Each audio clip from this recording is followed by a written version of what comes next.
Hello from the 2014 Craft Nabisco Championship. We are here for the final day of play, and what a final day it is going to be.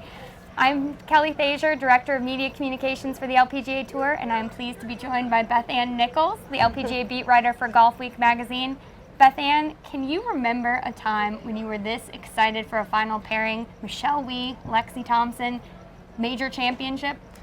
Well, you know, I think my all-time favorite major, we have to go back to 2005 at Cherry Hills, the U.S. Women's Open. Fantastic Sunday. I think we might have something like that, a little bit of everything. You've got the power players in the final group. You've got a young kid trying to make history. You've got veterans trying to complete the career Grand Slam. Just so many rich storylines. When you look at that final pairing, you've got Michelle Wie, who's had her ups and downs in her career, and Lexi Thompson, who's really been coming on of late. What's impressed you with both of them in their play of late?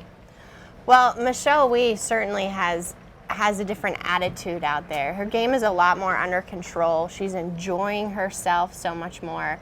The putting is coming around despite its oddities. The same could be said for Lexi as well, but both of them have had some struggles in the past with their putting.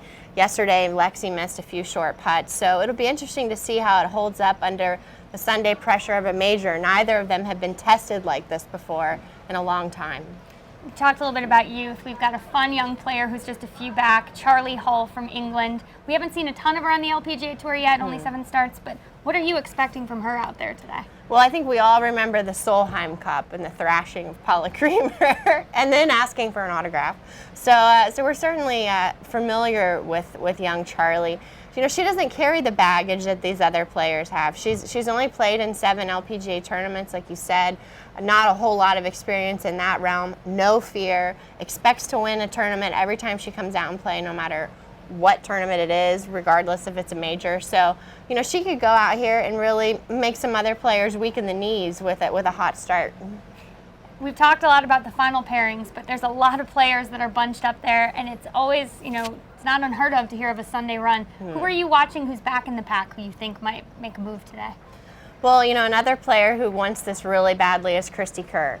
And Cristie doesn't really have the spotlight at all right now. I mean, everyone's focused on that last pairing. Cristie struggled on Sundays, melting away with some poor shots. We can all still see that drive on 15 going down Bob Hope from a few years ago. So, you know, I think she might post an early round again before the rest of these players get that putt. Once that putter gets hot, you know, and Cristie starts walking him in, there's no stopping her. So I'm going to be watching Cristie Kerr this afternoon for sure. There's a lot of exciting storylines here at Mission Hills. It's going to be a very fun day as we wait to see who's going to be the next person to leap into Poppy's Pond. Can't wait to see what that jump will be like. Make sure to tune into LPGA.com all day for live scoring and watch the Golf Channel. Live coverage begins at 5 p.m. Eastern Time. Look forward to seeing who will be the 2014 Craft Nabisco champion.